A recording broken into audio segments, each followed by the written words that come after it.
Assalamualaikum warahmatullahi wabarakatuh.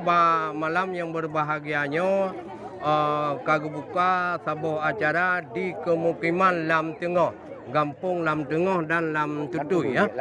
Nyo termasuk kecil Kampung Lam Tutui, Bapak Baharudin dan sekaligus yang Panglima Laut dan panitia yang Pak Ketua Panitia. Jadi segenap mukim Lam Tengah 8 buah kampung Haji. Ya. 8 buah kampung buka sebuah acara dengan ambil tema Spirit of Ramadan. Jadi buka perlombaan pupa MTQ, Nabi Datu, Adan, salat jenazah. Yang penting dah. Alhamdulillah ni bak malamnya kagak buka bunuh oleh Pak Sekda. Sabuh acara kemukiman Lam Tengahnya wahai rakan rawa pegot lomba generasi Islam rakan sinarawa penting bak tanya urang Tuha bertatim bina oleh getanya Bandung anunya harapan bangsa. Kalau buka tak dengar bunawa memacam bagawa pegot lomba supaya anu-anunya na di kampungnya bak sabah ura bujut ke juara.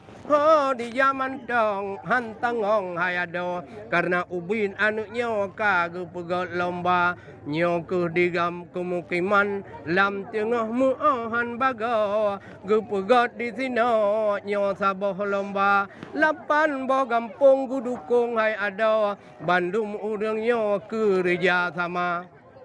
Gepegot yang kepadum yang ketujuh. Yang ketujuh muahan baga ni bak kalinya luar biasa.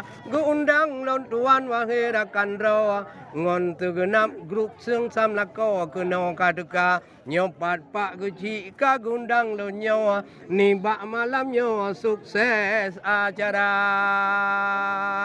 Jadi Bamandumnya na kebersamaan musim timur tampukat, musim barat pula ada. Menyokak sari sapu pekat lampu jedak baik apa galak.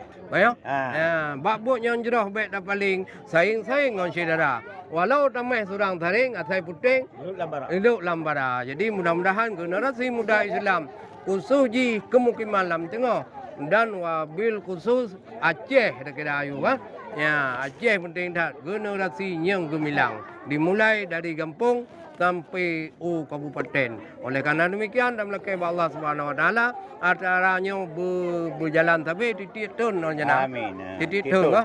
Barokon hana juga karena na kopi nyo dalam doa baik nali sapu na penai ke musibah nangro tetap kita lanjutkan.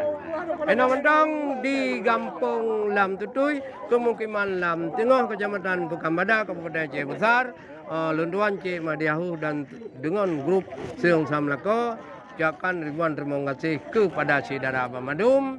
Assalamualaikum warahmatullahi wabarakatuh.